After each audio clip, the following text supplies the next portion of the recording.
चिंतक हैं, राजनीतिक विश्लेषक हैं, और जब ये बोलते हैं तो देश की कई सरकारें सोचने पर मजबूर हो जाती हैं। ये सामाजिक मुद्दों को इस तरह से लोगों के बीच प्रस्तुत करते हैं कि लोग सोचने के लिए मजबूर हो जाते हैं। जब टीवी डिबेट में बैठते हैं तो इनकी बातें सुनने लायक होती हैं।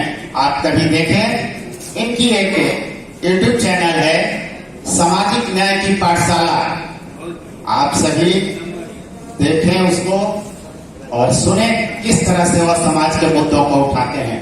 ये हमारा सौभाग्य है कि टिहरी की धरती पर वे पधारे हैं और ऐसे विभूतियों को हम सम्मानित कर रहे हैं, सम्मानित करेंगे, सम्मानित कर रहे हैं फखरुद्दीन जी।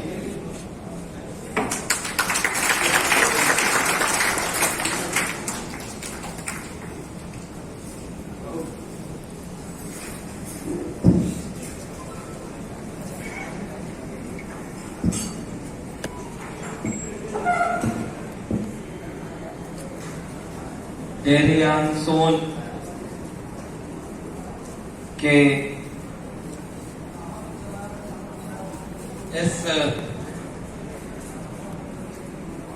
पिछड़ा वर्ग बुद्धिजीवी परिवार की ओर से आयोजित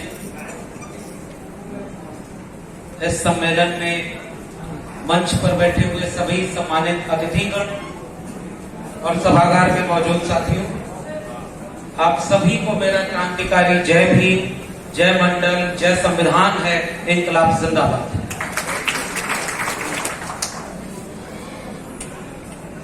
आज जब ये कार्यक्रम हो रहा है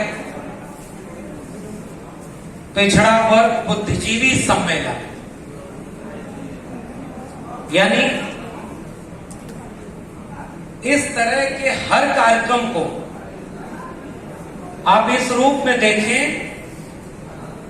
कि अगर इस देश में भारत का संविधान और मंडल कमीशन लागू न होता, मनुस्मृति का संविधान लागू होता, तो वो ये मानते कि बुद्धिजीवी तो केवल वही होता है जो मुखस से जायते ब्राह्मण बाहुर नाम क्षत्रिय, बाकी लोग तो पैरों से पैदा हुए, उसमें कोई बुद्धिजीवी नहीं। मैं आपके कार्यक्रम की इसलिए तारीफ करूंगा कि आपने हक से ये बात कही कि अब इस मुल्क को बनाने वाले लोगों ने अपने बीच से बुद्धिजीवियों को पैदा किया है, वो अपने भविष्य को बनाने, बचाने और आगे बढ़ाने के लिए इस तरह के कार्यक्रम कर रहे हैं। मैं पहली बार इस इलाके में आया हूं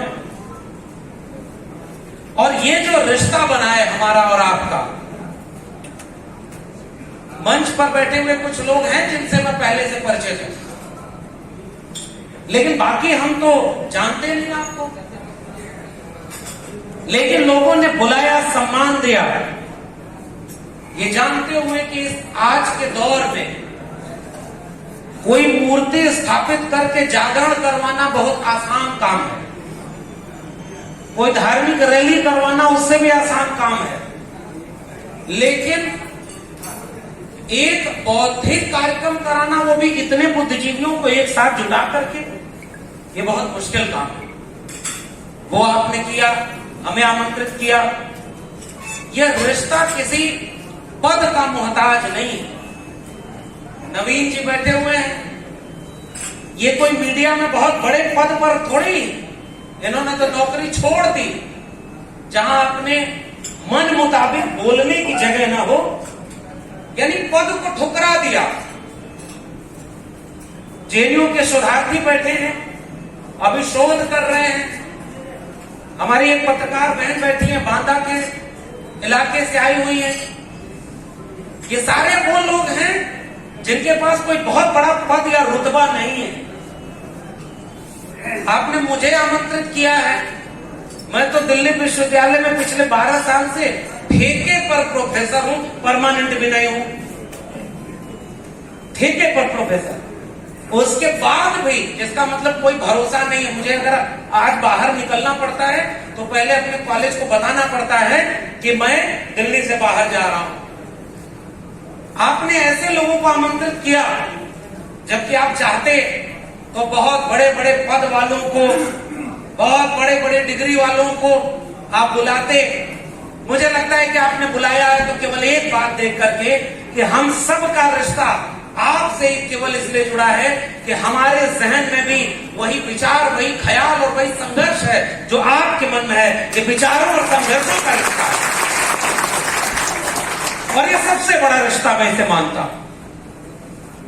और इसलिए ऐसे वक्त में तमाम मुश्किलों से लड़ते हुए जब आप ये हिम्मत कर लेते हैं कि ऐसा आयोजन कर ले रहे हैं, जब ऐसा आयोजन करने पर लोगों को जेल में डाला जा रहा है, नौकरी छीनी जा रही, और हमसे बेहतर तो आप लोग जानते ही। ऐसे वक्त में जब मेरी पोस्ट शेयर कर देने पर किसी को नौकरी से निकाल दिया जाए, आप हमें बुला रहे हैं तो आप भी जोखिम उठा रहे हैं, आप सम्मान कर रहे हैं तो हौसला बढ़ा रहे हैं। जब हौसला बढ़ा रहे हैं तो हम थोड़ा और ऐसा बोलेंगे जिसे बोलना जरूरी है, भले उसके लिए जेल में जाना पड़े या बुलडोजर का सामना करना पड़े। क्योंकि जिन लोगों की तस्वीरें आपने मंच पर लगाई, मैं आयोजकों को सैल्यूट इसलिए भी करता हूं कि अगर इस मंच की तस्वीरों में वो महिलाएं सावित्रीबाई फूले, फातिमा शेख के बाद फूलन देवी की तस्वीर लगाकर ऐसा लगता है कि आपने तो हमारा दिल ही जीत लिया है। और उसके बाद मंच पर इतने पुरुषों के बाद, कितने भी भारी भरकम लोग हो, अगर महिलाएं चाहे वो कंचना हो या हमारी बहन जो बांदा से आई है, अगर ये लोग इस मंच पर न बोली होती तो मैं इस कार्यक्रम को फेल कार्यक्रम समझता। लेकिन आपने उसका भी सम्मान रखा है। सैल्यूट करिए अपने घर के ऐसे लोगों को जो आपकी लड़ाई लड़ रहे हैं। और इसलिए हम लोग थोड़ा देर से आए, क्योंकि हम लोगों के पास आने का रास्ता तो वही है जिस रास्ते लोग आते जाते हैं। अगर हमारे पास भी कोई बुलबुल होती तो उस पर बैठकर जल्दी आ गए होते। आप लोग समझ गए ना। इस देश में ऐसे ऐसे बाकी वीर रहे जिन्होंने खुद ही अपने नाम के आगे वीर जोड़ा, क्योंकि उन्हें भरोसा था कि वो ऐसी हरकतें कर रहे हैं कि बाद में आने वाले लोग उन्हें वीर तो कभी नहीं कहेंगे, इसलिए अपने ही नाम के आगे वीर जोड़ लिया और बुलबुल पर बैठकर पूरा भारत घुमा करते थे। ऐसे मजाक के दौर में हम आपके सामने खड़े हैं, जब चारों तरफ मजाक बनाया जा रहा है। जिन संस्थाओं, संवैधानिक संस्थाओं और संवैधानिक मूल्यों, राजनीतिक संस्थाओं के पतन की चिंता आपको है, इसकी चिंता अब इस मुल्क में किसी को बची नहीं है। हमने उनको सत्ता सौंप दी जो सत्ता पाने के रास्ते ही वो चुने थे, जो राजनीतिक और संवैधानिक संस्थाओं के दमन के आधार पर तय था। जब वो उस रास्ते चलकर आए तो वो वही काम करेंगे जो वो कर रहे हैं। उन जालिमों, जुल्मियों से कम से कम एक बात तो सीखनी चाहिए हमारे लोगों को। और जो बात नवीन जी ने जिस ट्रैक पर इस बातचीत को रखा है, मैं वहीं से शुरू कर रहा हूं। इस मंच का इस्तेमाल किया जा सकता है बहुत अच्छे से। जो सत्ता में बैठे उनके जुल्म को गिनाया जाए, उनकी आलोचना की जाए, आप भी खूब ताली बजाएंगे और वो आलोचना हम करेंगे भी। मगर एक आलोचना उनकी भी होनी चाहिए जिनको हमने भी सत्ता सौंपी थी, तो वो क्यों वो काम नहीं कर पाए जो काम वो कर सकते थे और इन लोगों को आने से रोक सकते थे। यह आलोचना अपने लोगों की भी होनी चाहिए, और वो आलोचना थोड़ी मुश्किल होती है, उसको बर्दाश्त करना थोड़ा मुश्किल होता है, क्योंकि वो आत्मा आलोचना होती है। और वो आलोचना ये है कि सीखिए कैसे 95-97 साल हो गया एक संगठन जो इस देश को बांटने, तोड़ने और नफरत कराने के लिए बना था। मैं सीधे वो एक पहले जमाने में होता था ना किससे कि वो जो एक अपराधी है उसकी जान किस तोते में बसी है, हम उस पर वार करें, तब जाकर समझ में आएगा कि चुनौती किसकी है। ये जो लोग प्रधानमंत्री और बड़े बड़े मंत्री बने हैं, ये तो वैसे ही रबर स्टाम्प हैं, असली तो दुश्मन वो सांस्कृतिक संगठन है जो 95-97 साल से काम कर रहा है, जिसके विचार में है नफरत, हिंसा और दमन। क्योंकि उसे जब जरूरत पड़ी तो उसने इस देश में आजादी की लड़ाई के खिलाफ खड़े होकर के अंग्रेजों का साथ दिया। जब उसे जरूरत पड़ी तो हमारे यहाँ भोजपुरी में एक कहावत है, थोड़ी बहुत भोजपुरी आप लोग समझ जाते हैं ना। हमारे यहाँ एक कहावत है कि 3 तिगाड़ा काम बिगाड़ा। 3 का काम, 3 की संख्या को बड़ा अशुभ मानते हैं। उसी विचार वालों ने इस देश के तिरंगे का विरोध किया था ये कह करके कि इसमें तो 3 रंग हैं, हम 3 रंग के झंडे को नहीं मानते, हमारा झंडा भगवा है। आज वो सब दिल्ली की सत्ता में बैठकर हर घर तिरंगा, हर हाथ तिरंगा जैसा झूठ आपके सामने पेश करके भी वोट पा रहे हैं, सीट जीत रहे हैं। चिंता हमारी है। आप सोचिए किस जगह पर खड़े, जिनकी खुद की देशभक्ति संदिग्ध थी, आज वो सबसे बड़े देशभक्ति के लंबरदार बने हुए हैं और सबको सर्टिफिकेट बांट रहे हैं। कहीं ना कहीं गलती तो हमसे हुई ना। वो लोग पहले दिन से, उनके एक विचारक ने किताब लिखी 1940 में प्रकाशित भी हो गई, बंच ऑफ थॉट, हिंदी में अनुवाद उसका विचार नवनीत। उस किताब में पहले दिन से लिखा था कि यह जो राष्ट्र है, पितृभूमि, ओरिजिन लैंड क्या है, जो यहाँ जन्म लिया उसी का ये है, और धर्म के नाम पर, नस्ल के नाम पर हम इसे हिंदू राष्ट्र बनाएंगे। उन्होंने बहुत मेहनत की है साहब, ईमानदारी से, बेईमानी के काम को इतनी ईमानदारी से किया है। वो झूठ बोल रहा था इतने सलीके से, मैं एतबार न करता तो और क्या करता। तो ये चीज, नफरत होने के लिए जितनी मेहनत करनी चाहिए, बेईमानी करने के लिए जितनी मेहनत करनी थी, इस देश को तोड़ने के लिए जितनी मेहनत करनी थी, उतनी मेहनत करने वालों ने वो संगठन बनाया। संगठन नहीं टूटा। जब जरूरत पड़ी तो एक अटल बिहारी वाजपेयी जैसा सॉफ्ट चेहरा बनाया। कि हमारे यहाँ लिबरल लोग भी कहते थे अटल बिहारी तो बड़े अच्छे आदमी है, खराब पार्टी में।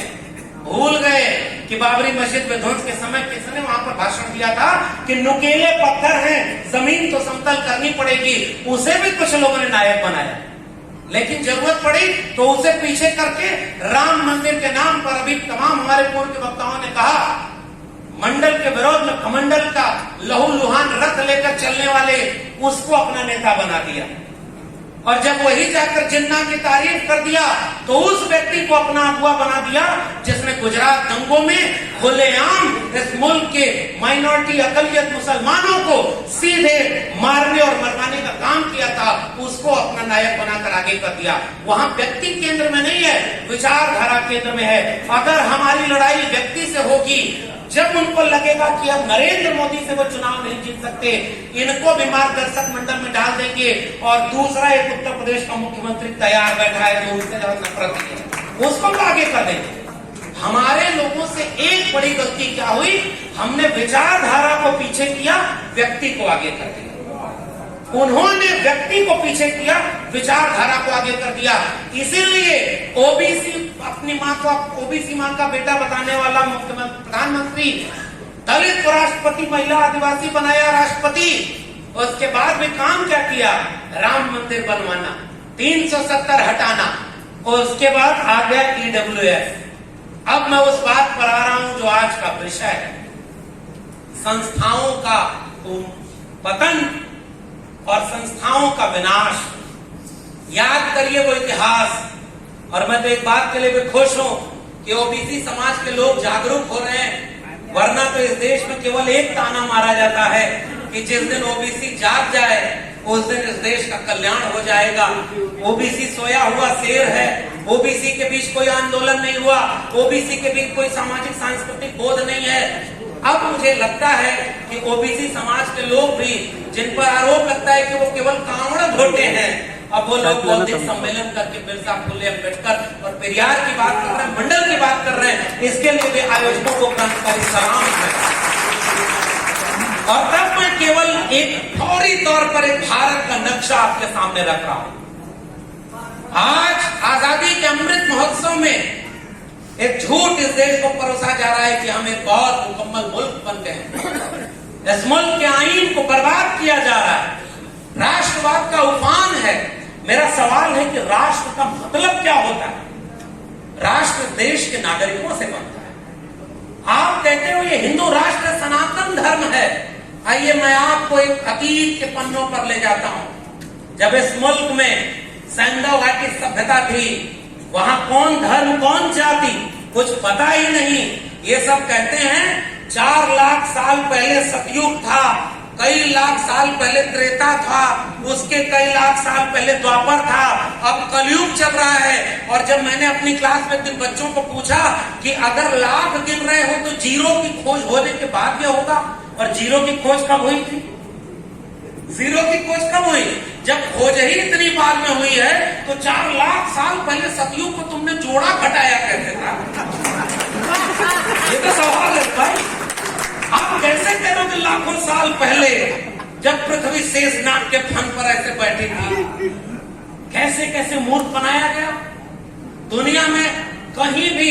अब तो गैलीलियो की खोज हुई, तब जाकर पता चला कि अरे भाई गैलीलियो को बुलाया वहां पर गिलोटिन करने के लिए। वहां पोप पादरी चर्च थे, राजा के सामने कहते हैं कि ये तो बाइबल के खिलाफ जा रहा है, क्योंकि बाइबल कहती है पृथ्वी केंद्रित ब्रह्मांड है। गैलीलियो को पेश किया गया। राजा ने पूछा कि तुम कहते हो कि पृथ्वी केंद्रित नहीं सूर्य केंद्रित ब्रह्मांड है? गैलीलियो ने कहा नहीं साहब, मैं बिल्कुल नहीं कहता। उन्होंने कहा तुम तो शोध कर रहे हो। कहा अरे वो सब ऐसे ही झूठ है, और छोड़ दिया गया। जब बाहर आया तो गैलीलियो से लोगों ने पूछा कि तुमने तो वहां झूठ बोल दिया, क्यों ऐसा किया? तो गैलीलियो ने कहा कि मेरा अभी रिसर्च पूरा नहीं हुआ है, अगर मैं अभी बोल देता तो ये मेरी गर्दन काट देते। जिस दिन मेरा रिसर्च पूरा हो जाएगा अपने आप धर्म की किताबें गलत हो जाएंगी और विज्ञान जीत जाएगा। आज विज्ञान आपके और उस वैज्ञानिक तार्किक दृष्टिकोण को हमें जिंदा करना। मुझे जब आने वाली चुनौतियों से लड़ने का कोई रास्ता नजर आता है तो पाखंडवाद, अंधविश्वास और कर्मकांड के खिलाफ शिक्षा, और शिक्षा से वो चेतना वाली शिक्षा जो आपको तार्किक और वैज्ञानिक बनाए, उसका इतिहास नजर आता है। और वो इतिहास सैंडो घाटी सभ्यता। अब एक बात सोचिए जरा, सैंडो घाटी सभ्यता, हमारे राजेंद्र प्रसाद जी बैठे हुए, अब उनके सामने ये सब बात कह रहे, कहने की धृष्टता कर रहा हूं, जबकि वो जब शोध करते हैं और जब ये बताते हैं कि ये बुद्धिस्ट इमारतें, बुद्धिस्ट विचार, बुद्धिस्ट लिपि इस देश में कहां कहां है, तो बड़े बड़े ज्ञानियों को भी पसीने छूट जाते होंगे। ऐसे बड़े सम्मानित लोग इस मंच पर बैठे, और मैं उनसे छूट लेकर के कह रहा हूं, एक तार्किक वैज्ञानिक समाज था उस समय। संपूर्ण पर काटती हुई सड़कें, ढकी हुई नालियां, मुद्राओं का व्यापार और एक विकसित नगरीय सभ्यता, और उसके बाद वैदिक काल आ गया तो ग्रामीण सभ्यता। कोई समाज पीछे कैसे जाता है भाई? उसे तो आगे जाना चाहिए ना। इसका मतलब इतिहास गलत लिखा गया, इतिहास गलत लिखा गया।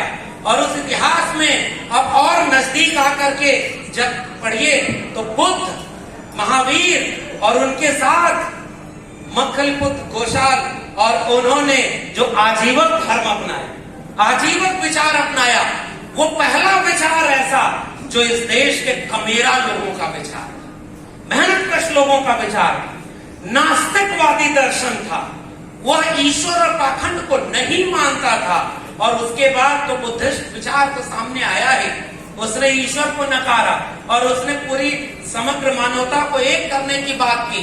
वह परंपरा जब आगे बढ़ी तो कौन बुद्ध के खिलाफ काम किया? आज सब कहते हैं राम मंदिर, राम लला, हम आएंगे मंदिर वहीं बनाएंगे, इसके नाम पर कुर्सी पाएंगे, और जब मंदिर बन जाएगा तो इस देश के बेरोजगार अशिक्षित लोगों को ड्यूटी लगा देंगे कि चलो अब मस्जिद के नीचे का शिवलिंग खोजना है, वहां आंदोलन करने चलो। ये किस बात का हिंदू राष्ट्र है भाई? अगर मंदिर बन गया तो वहां पूजा वूजा करनी चाहिए ना। अब खुदाई करवा रहे हैं कि अभी अयोध्या झांकी है, मथुरा काशी बाकी है, तो खुदाई कराने वालों, हमारा भी एक मान लो कहना कि जब खुदाई कराओ तो थोड़ी और गहरी कराना, जब तक वहां कोई बुद्धिस्ट अवशेष या कोई नास्तिकवादी दर्शन, उस नास्तिकवादी विचार और परंपरा पर कैसे आस्तिकता को थोपा गया है। मैं एक बात बस आपसे कहने आया, ये बौद्धिक लोगों की जमात है। यहां और कोई बात करने की बजाय इस बात को हमें जनता तक ले जाना है साहब। और तब ये सवाल पूछना है कि बुद्ध किसके थे? बुद्ध का विचार जब आगे बढ़ करके आता है, जब इस देश में संतों का आंदोलन खड़ा होता है, इस देश में अभी राजेंद्र प्रसाद जी जब बताएंगे तो बताएंगे, कभी मौका मिले इनकी किताबें पढ़िए। ये जो 4 धाम के नाम पर बड़े बड़े धाम बनाए गए, ये किनके स्थल थे, ये किनका इतिहास था जो आपको पढ़ने को नहीं दिया गया। और उसके बाद वो जो कबीर की परंपरा आती, रैदास की परंपरा आती है, काकर पाथर जोड़ के मस्जिद लई चिनाय ताचड़ मुल्ला बात दे, क्या बहरा हुआ खुदाए, पाथर पूजे हर मिले तो मैं पूजू पहाड़, ताते ये चाकी भली पीस खाए संसार, अरे दौन राह न पाई, हिंदुन की हिंदुआई देखी, तुर्कन की तुर्काई, अरे दौन राह न पाई। और वो कबीर कहते हैं, मोको कहां ढूंढे रे बंदे, मैं तो तेरे पास, ना मैं मंदिर ना मैं मस्जिद ना काबे कैलाश में, ना मैं जप में ना मैं तप में ना मैं व्रत उपवास में, खोजी हो तो तुरते में लियो पल भर की तलाश में। कहे कबीर सुनो भाई साधो, सब सांसों की सांस में। वो कबीर किसके थे? क्या वो सब वो भारत के विचारक नहीं है क्या?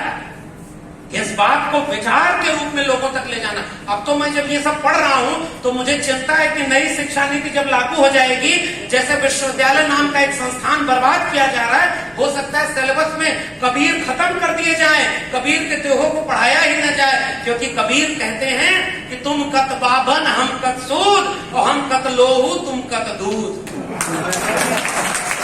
अरे ये सवाल जो पूछा है उसको कैसे बर्दाश्त करेंगे बहुत दिन तक? रैदास को कैसे बर्दाश्त करेंगे? जस केलन के पात पात में पात, तस मानुष के जात जात में जात। रविदास मानुष न जुड़े जब तक जाति न जात। एंटी कास्ट मूवमेंट तो हमारी विरासत में हमको मिला और उस विरासत को आगे बढ़ाया नारायण गुरु अय्यंकाली और चोखा मेला से लेकर के तमाम लोग जो दक्षिण भारत से लेकर उत्तर भारत में हुए, महात्मा ज्योतिराव गोविंदराव फूले, और कल ही उनका जन्मदिन था, ईवी रामास्वामी नायकर पेरियार। और मैं तो बिहार में हूँ, सरकार भी बदल गई है, जंगल राज आ ही गया है, तो थोड़ा इस जंगल राज का लाभ लेकर के कोटेशन मैं पेरियार का पढ़ना चाहता हूँ। बाकी आयोजक लोग जाने कि हमारे जाने के बाद आपका क्या होगा। कोटेशन देखिए, कोटेशन क्या है। और आज भी ये पेरियार का कोटेशन है, मैं नाम लेके बोल रहा हूँ, उनके किताब भी साथ लाया हूँ, कहेगा तो दिखाऊंगा। ईश्वर नहीं है, ईश्वर बिल्कुल नहीं है। जिसने ईश्वर को रचा वह बेवकूफ है, जो ईश्वर का प्रचार करता है वह दुष्ट है, और जो ईश्वर की पूजा करता है वह बर्बर है। यह काम पेरियार ने किया, और नास्तिकवादी वैज्ञानिक दृष्टिकोण के विचारक का नाम था ईवी रामास्वामी नायकर। और पेरियार आगे पूछते हैं कि हे इस देश के ईश्वर भगवानों, क्या तुम भूखे हो कि चढ़ावा चढ़वाते हो? क्या तुम कायर हो, हमेशा छिपे रहते हो, किसी को नजर नहीं आते हो? क्या तुम खुशामद पसंद हो, जो लोगों से दिन रात पूजा अर्चना करवाते हो? क्या तुम मांसाहारी हो, जो निर्बल पशुओं की बलि करवाते हो? क्या तुम सोने के व्यापारी हो, जो मंदिरों में सोना चढ़वाते हो? क्या तुम भोगी विलासी हो, जो देवदासियों से नृत्य करवाते हो? क्या तुम अंधे हो कि इस देश में हो रहे अन्याय अत्याचार तुमको नजर नहीं आते? क्या तुम बहरे हो, जो पीड़ित शोषित लोगों की आवाज नहीं सुन पाते? और उस पेरियार के विचार को मानने वाले लोग, जो दक्षिण में क्रांति हुई ना, तो उसका जो लोग आए, उसमें से उनकी विरासत वाले लोगों ने मंडल लागू करने के लिए 1983 में 3 महीने तमिलनाडु बंद किया था।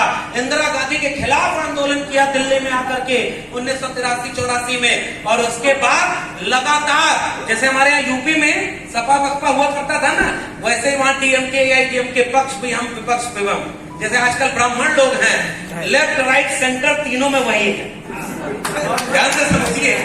और हमारे लोगों को कहा जाता है कि नहीं, हमारे लोग भी हैं, ऐसा नहीं है। नवीन जी जो बात कह रहे थे, इस समय सामाजिक न्याय अगर कोई कर रहा है तो बीजेपी से अच्छा तो कोई कर ही नहीं रहा है। लेकिन किया क्या जा रहा है? मुहरा आपको बनाया जा रहा है।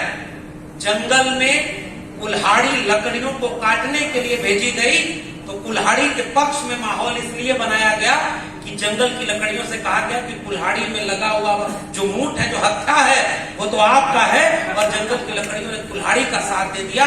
एक दिन सारी लकड़ियां खत्म हो गई और कुल्हाड़ी ने जंगल का विनाश कर दिया। हमारे लोगों को कुल्हाड़ी में लकड़ी बना करके इस्तेमाल किया जाता है। उसी एक लकड़ी का नाम है नरेंद्र मोदी, उसी का नाम है रामनाथ कोविंद, और उसी का नाम है द्रौपदी मुर्मू। ये बात कहने इसलिए जरूरी है क्योंकि ये वैचारिक लोग थोड़े ही हैं, और इसलिए वैचारिक लोगों में जो विरासत मिली तमिलनाडु में, डॉक्टर बी.आर. अम्बेडकर ने जो किताब लिखी है एनिहिलेशन ऑफ कास्ट, उसके आखिर में उन्होंने कहा कि जाति खत्म करने के कई रास्ते हैं। रोटी बेटी का संबंध, पिछड़ा वर्ग सम्मेलन हो रहा है, लेकिन क्या मजाल कि यादव जी लोगों के साथ ही मौर्य जी लोगों क्या हो जाए, है क्या? हम लोग, हमारे यहाँ तो, मैं उत्तर प्रदेश से आता हूँ, वहां यादवों में भी ग्वाल और ढढोर, कृष्णौट और मजनौट तो आपके यहाँ भी है। आपके यहाँ कितना बांटा गया, और वो सब अपने क्या होता है, सारा एक दूसरे से शादी ब्याह कर करके एक दूसरे को आगे बढ़ाता है। कल्चरल हेजेमनी समझिए। दलित पिछड़े घरों में अगर कोई लड़का या लड़की पढ़ने में आगे बढ़े तो 4 ब्राह्मण आकर के घर में बैठेगा और कहेगा, अरे साहब आजकल पढ़ाई लिखाई से क्या हो रहा है, पढ़ लिख के कौन कलेक्टर बन रहा है, बच्चे को बिजनेस में लगाओ, बड़ा आगे जाएगा। और अपना बच्चा नालायक हो जाए तो भी उसे DU JNU में एडमिशन करा करके आगे बढ़ाता है। ये है कल्चरल हेजेमनी, हमारे लोगों को डिमोरलाइज करता है और अपने लोगों को आगे बढ़ाता है। आपको वैचारिक लड़ाई सूक्ष्मता से लड़नी है, और तब मैं पेरियार को याद करते हुए उनकी राजनीतिक विरासत को याद कर रहा हूं। डॉक्टर अंबेडकर ने अपनी किताब के आखिरी में एक चीज और लिखी थी कि मंदिर के पुजारी जाति देखकर नहीं होने चाहिए, मंदिरों में पुजारी कौन बनेगा इसका इम्तिहान होना चाहिए। और वो काम पेरियार की विरासत वाले मुख्यमंत्री ने कर दिया कि तमिलनाडु में पुजारी का भी इम्तिहान होगा और हर जाति के लोग पुजारी बनेंगे। हालांकि देखिए, वैचारिक रूप से मैं इसके साथ हूं नहीं, ये मंदिर की लड़ाई से दूर रहना चाहिए, लेकिन जब तक दूर नहीं हो, कब्जा करो इस मंदिर के संसाधनों पर, और ऐसी सरकार को चुनिए जो कहे कि जब हमारी सरकार बनेगी तो हम अंबानी और अडानी की पूंजी को भी राष्ट्रीयकृत करेंगे और इस देश के सारे मंदिरों का पैसा भी राष्ट्रीय संपत्ति घोषित करेंगे, तब जाकर के उससे होगा। मंदिर में पुजारी का आरक्षण वही रहेगा, और हमारे यहाँ कहा जाएगा कि आरक्षण जाति देखकर होगा। जो स्टालिन काम कर रहे हैं वो काम उत्तर प्रदेश और बिहार में भी, ऐसा नहीं है कि नहीं हुआ। 90 के बाद इन दोनों राज्यों में भी सामाजिक न्याय के नाम पर बहुत सारे काम हुए, लेकिन कहीं तो चूक रह गई था, कहीं तो कसक रह गई कि आज उत्तर प्रदेश तो हाथ से चला गया लगता है। वहां तो कौन व्यक्ति है वो अपना प्रचार भी बुलडोजर पर बैठकर कर रहा है। ऐसा मुख्यमंत्री आपने देखा क्या कि जो कहता है कि मैं योगी हूं, और योगी होने का मतलब होता है कि वो अपनी जाति धर्म इन सबसे ऊपर उठ जाता है, लेकिन वो मीडिया के सामने कहता है कि योगी, मैं उस क्षत्रिय जात में आता हूं जिस क्षत्रिय जात में भगवान राम भी पैदा हुए थे। ऐसा योगी कोई योगी हो सकता है? अब मैं एक कोटेशन पढ़ रहा हूं उन्हीं कबीर का, और इसका किसी राज्य के मुख्यमंत्री से कोई रिश्ता नहीं। आसन मार मंदिर में बैठे, ब्रह्म छोड़ पूजन लागे पथरा, कनवा फड़ाए जटवा बढ़ैलो, दाढ़ी बढ़ाए जोगी हो गए न बकरा, और मथवा मुड़ाए जोगी कपड़ों रंगैले, और गीता बांच के जोगी हो गए न लबरा, और मन ना रंगाए रंगाए जोगी कपड़ा। ऐसे झूठे मकारों लोगों का नाम है यहाँ पर, और इसलिए जो हमारी लड़ाई है साहब, मैं सहमत होते हुए नवीन जी की इस बात से कह रहा हूं, एक साथ कई मोर्चों पर आपको लड़ना है। आपको केवल राजनीतिक लड़ाई लड़ेंगे तो नहीं हासिल होगा, पूरी लड़ाई उस 95 साल के सांस्कृतिक संगठन RSS से लड़नी, असली लड़ाई उसकी है। क्यों? एक और उदाहरण दे रहा हूं, EWS आरक्षण हो गया, आपका विषय है कि संस्थाओं का कैसे पतन हो रहा है। संस्थाओं का पतन उसी दिन हो गया था जिस दिन न्यायालय में बैठकर chief justice of India Ram मंदिर के पक्ष में आज फैसला सुनाता है, और अगले दिन जाकर के राज्यसभा की शपथ लेता है। उस दिन कौन सा भरोसा बच गया कि आप निष्पक्ष न्याय देंगे? 2.5 महीने के लिए चीफ जस्टिस ऑफ इंडिया इस समय एक व्यक्ति बना है जो पिछले समय में तड़ीपार, जो इस समय गृह मंत्री है, उसका वकील था, और आते ही वो कहता है कि गुजरात दंगों में कोई दोषी नहीं है, और उसके बाद उस सारे केसों को बंद कर देता है। हमारे आपके लोग है ही नहीं, आप लड़ाई किससे लड़ेंगे साहब? न्यायालय में कौन बैठा है? लोग कहते हैं आरक्षण से मेरिट चली गई, और आजकल उन्होंने अपनी विचारधारा को लागू किया है। देखिए, EWS आरक्षण, जिसे हम लोग कहते हैं सुदामा कोटे का आरक्षण, वो लागू कर दिया। अब ये बात बताइए कि आरक्षण क्या है, ये 75 साल में इस देश के नागरिकों को समझाया ही नहीं। आरक्षण को कहा गया कि वो भीख है, बैसाखी है, गालियां दी गई। मैं बिहार में खड़ा हूं, कर्पूरी ठाकुर को याद करूंगा, उसी समय उत्तर प्रदेश में मुख्यमंत्री थे राम नरेश यादव और बिहार में मुख्यमंत्री थे कर्पूरी ठाकुर। और मैं अपने अतीत को इसलिए याद करता हूं कि देखिए अपमान कौन किया। आज कहा जाता है हिंदुओं एक हो उठ हो जाओ, मुसलमानों से खतरा है। अब ये बताओ कि कर्पूरी ठाकुर भी तुम्हारी परिभाषा में हिंदू थे, राम नरेश यादव भी हिंदू थे, और दिल्ली से चमड़ा भेजा संदेश, बार बनावे कर्पूरी और भैंस चरावे राम नरेश। ये कौन नारा बनाया था? हमारे यहाँ भोजपुरी में कहावत है, बड़ जात बतियौला से और छोट जात लतियौला से। समझ गए कि नहीं? ये किसी मुसलमान ने कहावत बनाई थी क्या? अहिर गड़ेरिया कुर्मी चोर और घर सारे का टंगरी तोड़, ये किसी मुसलमान ने कहावत बनाई थी क्या? ये घोर जातिवादियों ने कहावत बनाई कि नहीं? आपको जो इस मुल्क के कमेरा लोग हैं, जिन्होंने अपने हाथों से दुनिया को रहने लायक बनाया, उन्हें इन जालिमों ने बदनाम किया है, उनकी जात के नाम पर गालियां बनाई हैं। और आज जब हम अपने हक हुकूक की बात करते हैं तो वो कहते हैं कि आरक्षण बैसाखी है, आरक्षण मेरिट का नुकसान कर रहा है, और कहते थे कि ये मेरिट से खत्म हो जाएगा। और मैंने जब उसमें आरटीआई लगाई, और अब तो पब्लिक डोमेन में है कि ईडब्ल्यूएस में -19 नंबर पा करके राजस्थान में कोई प्रोफेसर बन गया, और 3 नंबर पा के उत्तर प्रदेश में कोई सिंचाई कर्मी भर्ती हो गया। ईडब्ल्यूएस वाले जब 3 नंबर पा रहे हैं एससी एसटी ओबीसी से कम, तो ये बताओ झूठों कि मेरिट किसमें ज्यादा थी, तुम में या हम में? ये झूठ बोला है कि ईडब्ल्यूएस वाले मेरिट से आते हैं। और जब से ईडब्ल्यूएस लागू हुआ है तब से वो लोग आरक्षण को भीख और बैसाखी कहना बंद किया नहीं। अब एक बहस हो रही है इस समय देश में, और उस बहस में कौन लोग लड़ रहे हैं।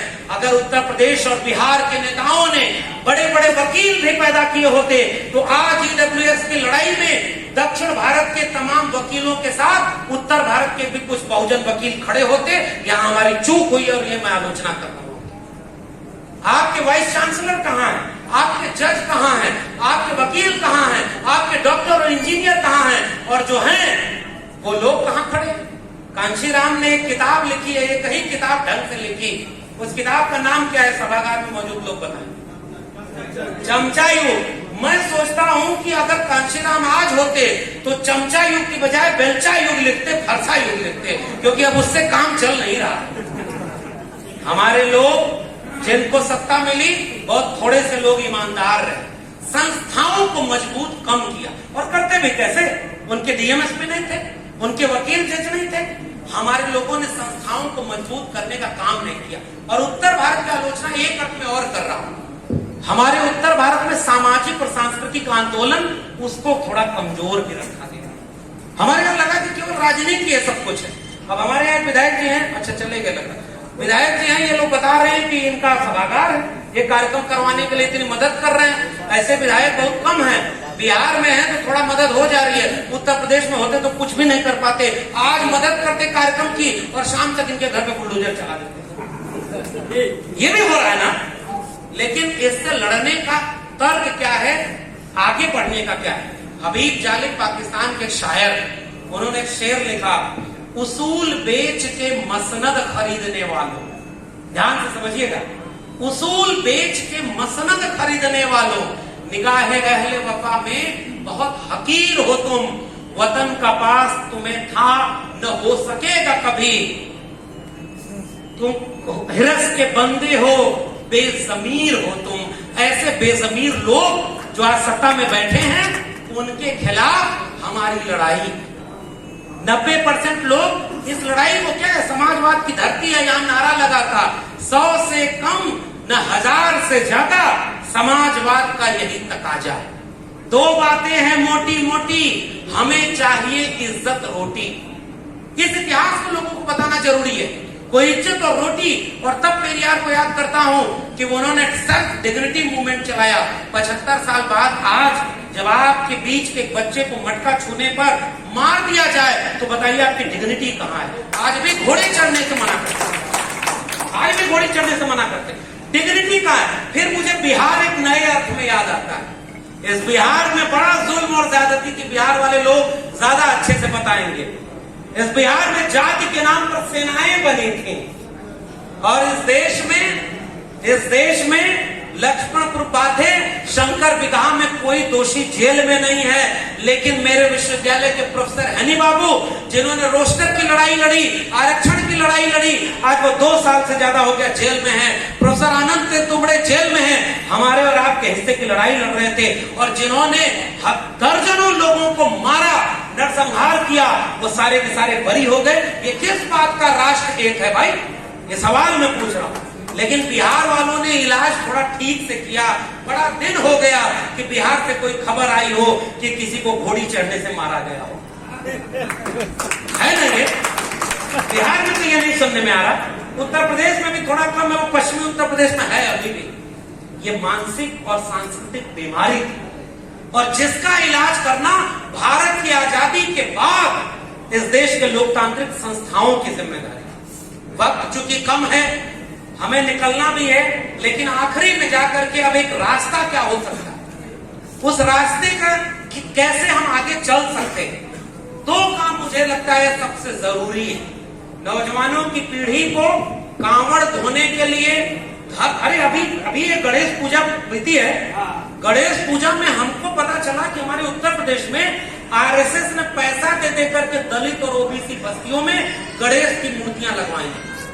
आप कभी पूछिए उन लोगों से जो आपको कांवड़ ढोने के लिए पैसा दे रहे हैं, मंदिर के लिए चंदा दे रहे हैं, चाहे उनके लोग हो चाहे हमारे लोग हो, उनसे पूछिए कि जब ऑनलाइन एजुकेशन हो गई और आपके घर के बच्चे जो स्कूल और कॉलेज से एडमिशन वापस ले लिए, पढ़ाई छूट गई क्योंकि उनके पास मोबाइल या लैपटॉप नहीं था, अपने आसपास लोगों से पूछिए कितने लोगों ने चंदा देकर कितने बच्चों की पढ़ाई का खर्चा उठाया है। मूर्ति के लिए आप भी पैसा देंगे। और मैं तो एक बात और कहता हूं, अब अंबेडकर और पेरियार और फूले और मंडल की मूर्तियों की जरूरत नहीं है। मूर्तियां तो आरएसएस वाले बनवा देंगे। इस देश का प्रधानमंत्री जो फेक ओबीसी है, वो भी अंबेडकर के सामने झुककर कहता है अगर अंबेडकर ना होते तो मैं भारत का प्रधानमंत्री नहीं होता। लेकिन जैसे ही झुक के उठता है, ये सारा जिस्म दबकर बोझ से तुहरा हुआ होगा, मैं सजदे में नहीं था आपको धोखा हुआ होगा, सारा अंबेडकर के विरोध कर रहा है। ऐसे झूठे लोगों से लड़ना है साहब। वो तो अंबेडकर की मूर्ति पर माला आपसे ज्यादा पहना देंगे, आप क्या करेंगे?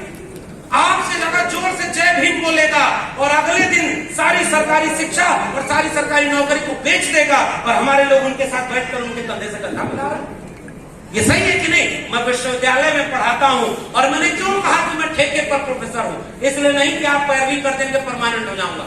अरे आप लोग इतना हौसला देकर के ऐसी ऐसी बात बुलवा देते हैं कि अब परमानेंट होना तो बड़ा मुश्किल लग रहा है, नौकरी चली जाएगी, वो हाल हमारा है।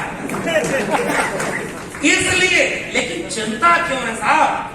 300 रुपए फीस थी इलाहाबाद यूनिवर्सिटी में जब हमने पढ़ाई की, नवीन जी। आज वो जेएनयू के हमारे साथी बैठे हुए, पूछे कितने रुपए फीस थी और किन पृष्ठभूमियों से निकलकर जेएनयू तक पहुंचे। 90 के बाद तो इस मुल्क के सार्वजनिक शिक्षा में, डीयू जेएनयू में पहली बार इस मुल्क के कमेरा लोग जब यूनिवर्सिटी तक पहुंचे, बड़ा बदनाम किया साहब। आरक्षण वाले आए हैं, आरक्षण लागू नहीं होने दिया। अभी उन्होंने, कंचना ने बहुत अच्छा वो कोटेशन पढ़ा बीपी सिंह का, और हमसे कहते हैं जातिवादी हैं सब। अरे हम जाति वालों की बात नहीं करते।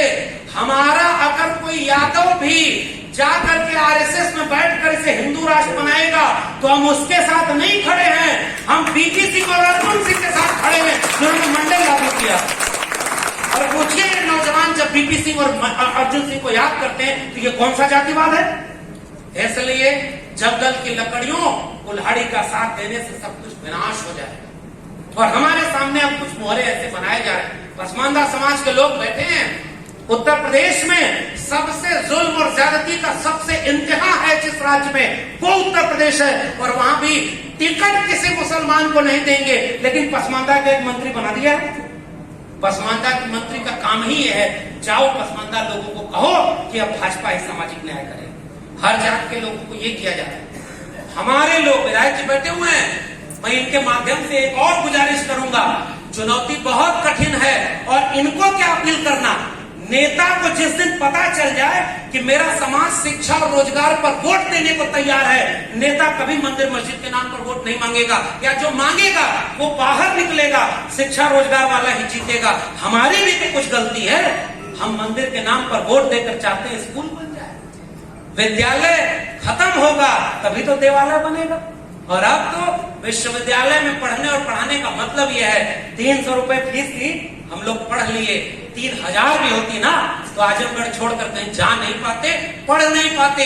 और संस्थाओं में सबसे ज्यादा बर्बादी मीडिया वाली बात नवीन ने बोल दी है, और विश्वविद्यालय वाली बात मैं बोल के बस विराम लूंगा अपनी बात में कि इस देश के सार्वजनिक शिक्षा अगर थी तो कंचना जैसे और परविंदर जैसे लोग आ गए आपके सामने, जो बीपी मंडल को पढ़ते ही नहीं उन पर शोध भी कर रहे हैं। ऐसी हिम्मत और ऐसा जो रास्ता बना रहे थे, इससे उनकी हेजमनी खत्म हो रही थी।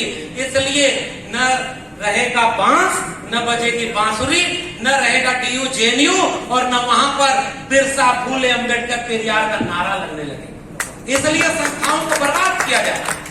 सब कहते हैं मंदिर बनाओ, मंदिर की जरूरत है, और इस देश में मंदिर, मस्जिद और देवालय की लड़ाई स्कूल, कॉलेज और विश्वविद्यालय के मूल्यों पर चलाई जाए। और इसलिए मैं आखिरी गुजारिश, नई शिक्षा नीति लागू हो गई, आप सब जानते हैं। जब इलाहाबाद यूनिवर्सिटी की फीस 400 गुना बढ़ाई गई और कुलपति से पूछा गया कि आपने क्यों बढ़ाया, तो कुलपति ने क्या जवाब दिया पता है? कि यूजीसी से एक लेटर आया है कि जितना पैसा आप जनरेट करेंगे उसका 3 गुना पैसा ही यूजीसी देगी। अगर हम फीस नहीं बढ़ाएंगे तो हमको लोन नहीं मिलेगा, और लोन नहीं मिलेगा तो विश्वविद्यालय में सैलरी नहीं दे पाएंगे, सब कुछ खत्म हो जाएगा। इस देश में अब विश्वविद्यालय पढ़ाने के लिए किसी छात्रों को फीस देने का पैसा सरकार के पास नहीं है, शिक्षकों को सैलरी देने का पैसा सरकार के पास नहीं है। सारी अभी ये डालमिया नगर यही आपके डेरी आंसोल के पास है ना, बड़ा औद्योगिक नगर है ना, वो सारे सरकारी औद्योगिक क्षेत्र जो है वो निजी हाथों में बेचे जा रहे हैं, क्योंकि सब घाटे में है। विश्वविद्यालय घाटे में है, सरकारी फैक्ट्री घाटे में है, और घाटे की चीज खरीद कौन रहा है? अंबानी अडानी। जो आपके सर का बाल भी बेच ले मुनाफे में, वो घाटे की कोई कंपनी कभी खरीदेगा क्या? सारे देश को निजी हाथों में बेचा जा रहा है। और इसलिए कि अपने दोस्त, अपने यार को 12 करोड़ नौकरियां केवल कोरोना में चली गई। डीयू जेएनयू नई शिक्षा नीति में बर्बाद कर दिया गया है, और सारे देश में गरीबी रेखा सबसे ऊपर जा रही है। 25 से 35 करोड़ गरीब होते थे, अब 80 करोड़ गरीब हैं इस देश में, और प्रधानमंत्री का दोस्त दुनिया का दूसरा अमीर व्यक्ति बन गया है।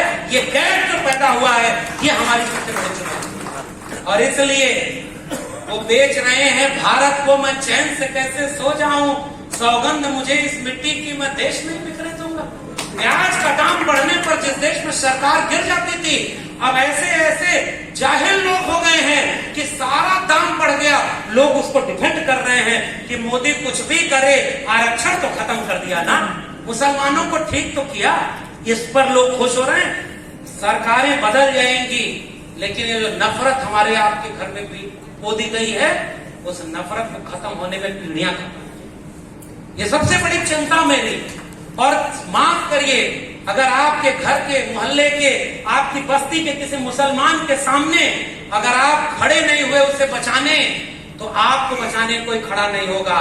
दलित के सामने पिछड़ा नहीं खड़ा हुआ, अति पिछड़ा के साथ दलित नहीं खड़ा हुआ, आदिवासी के साथ हम सब मिलकर नहीं खड़े हुए, महिलाओं के साथ सब मिलकर नहीं खड़े हुए, तो माफ करिए हमारी कोई एका है नहीं, सब मारे जाएंगे बारी बारी। और जो नारा था, जो लड़ाई थी, वो लड़ाई तो कहीं दूर चली जाएगी। संस्थाओं की बर्बादी में अब आप कल्पना करिए, सरकार बदल जाएगी तो क्या एक दिन में सारी संस्थाएं वापस हो जाएंगी? ईडब्ल्यूएस आरक्षण कोई वापस कर पाएगा? बिहार और तमिलनाडु 2 राज्य ऐसे थे जिन्होंने ईडब्ल्यूएस आरक्षण का विरोध किया, उसकी 2 पार्टियों ने विरोध किया, बाकी और कौन कहां खड़ा था भाई? हमारे यहाँ तो उत्तर प्रदेश में आजकल राजनीति कहां चली गई है। एक जमाने में नारा था कि चढ़ कुंडन की छाती पे मुहर लगेगा हाथी पे, हाथी चलता, और उसके बाद क्या क्या नारा था? ठाकुर बाभन बनिया छोड़, बाकी सब है DS4। और वो नारा कहां चला गया? हाथी चलता जाएगा, ब्राह्मण शंख बजाएगा। हाथी नहीं गणेश है, ब्रह्मा विष्णु महेश है। ये विचारधारा से जो समझौता हुआ है ना, ये हमारे विनाश का कारण है। हमारे यहाँ भी और परशुराम का फरसा पकड़ लेते हैं लोग भाई, जाति जनगणना भी कराएंगे, और दूसरी तरफ पर, और जहां परशुराम का फरसा लगाए थे, अब की बारिश में वो फरसा गिर गया, वोट नहीं मिला, सरकार चली गई, फिर भी हमारे लोगों को समझ में नहीं आ रहा। इस देश में वंचित शोषित के पक्ष में खड़ा होना सबसे बड़ा न्याय का काम है। और ये आखिरी बात कि संस्थाएं किस तरह से बर्बाद की गई हैं कि उन संस्थाओं को बचाने के लिए अब आपके पास कुछ है नहीं। संविधान खत्म, आरक्षण 2 जगह लागू, शिक्षा बर्बाद, निजी हाथों में बेच दी गई, सरकारी नौकरी खत्म, आरक्षण को बिना बोले खत्म कर दिया गया। आपके बच्चे किस स्कूल में पढ़ेंगे? पहले के समय में लोग कहते थे कि बच्चा क्या कर रहा है, तो 10वीं 12वीं में पढ़ाई कर रहा है, बड़ा होके क्या बनेगा, तो डॉक्टर इंजीनियर वकील बनेगा। आजकल बच्चा क्या कर रहा है, तो आजकल अभी हनुमान चालीसा का जाप कर रहा है, बड़ा होके क्या करेगा, मस्जिद के नीचे से शिवलिंग बजेगा। ये काम करवाया जा रहा है। मेरे गांव में 15 साल पहले 15 लोग सरकारी नौकरी करते थे और कांवा ढोने कोई नहीं जाता था। 15 साल बाद 15 लोग कांवा ढोने गए और सरकारी नौकरी वाला कोई बचा ही नहीं, सब रिटायर हो गए। ये सबसे बड़ी चुनौती आपके सामने। और हमारे बच्चों को इतिहास नहीं पढ़ने दिया। सांस्कृतिक जड़ें जिस समाज की कमजोर होती है, उसकी राजनीतिक जड़ें कभी मजबूत नहीं होती। बौद्धिक लोगों, गांव के लोगों, इस कस्बे के लोगों, आप ये बात समझ लो, हम लोग दिल्ली से चलकर आए तो इसका मतलब कोई भारी भरकम विद्वान या कोई बड़ी बात नहीं। जितनी हमारी उम्र होगी उससे ज्यादा उम्र तो लोगों ने संघर्षों में यहाँ बिता दी है। ऐसे लोग यहाँ पर सब में बैठे होंगे। लेकिन एक बात हम कहना चाहेंगे कि उन बड़ी बड़ी राजधानियों में बैठकर हमारे आपके घरों के बच्चों के भविष्य को बर्बाद किया जा रहा है, उसके फैसले लिए जा रहे हैं। गरीब अमीर की खाई बढ़ती जा रही, शिक्षा बिल्कुल चौपट हो गई। मीडिया में आपके लोग नहीं है, कहते हैं आरक्षण। आरक्षण कहां? जहां आरक्षण नहीं है, एक बात बताओ, वहां कोई क्यों नहीं है रिजर्व कैटेगरी का, SC ST OBC माइनॉरिटी। और इसलिए एक जमाने में मेरे पिताजी पुराने कॉमरेड थे, वो हम लोग को बचपन में गाना सुनाते थे कि हम मेहनत कश जगवालों से जब अपना हिस्सा मांगेंगे, एक खेत नहीं, एक गांव नहीं, हम सारी दुनिया मांगेंगे। वो जो ख्वाब था, वो जो इनकलाब था, वो जो बराबरी की दुनिया थी, वो जो न्याय की दुनिया थी, उसको बनाने का ख्वाब तो हमारे सामने चकनाचूर कर दिया और हम साहब बचा नहीं पाए। कड़वी सच्चाई ये है कि हम सब मूक दर्शक हैं।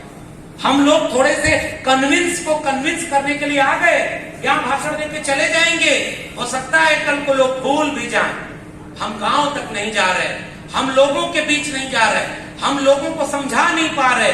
हम शायद अपने दिलासा दिलाने के लिए काम कर रहे हैं। आने वाली पीढ़ियां 25 साल बाद जब ये मुल्क अपनी आजादी की स्वर्ण जयंती मना रहा होगा, 100 साल पूरे हो जाएंगे, उस समय हो सकता है आने वाली पीढ़ियां हमसे पूछेंगी कि जब तुम लोग थे तो इलाहाबाद यूनिवर्सिटी थी, दिल्ली यूनिवर्सिटी JNU थी, भारत का संविधान और मंडल थोड़ा थोड़ा बचा था, लोगों की साझी शहादत, साझी विरासत का भारत बचा था, आरक्षण था, सरकारी क्षेत्र थे, सरकारी संपत्ति थी, और हमको तुम कौन सा भारत सौंप के गए?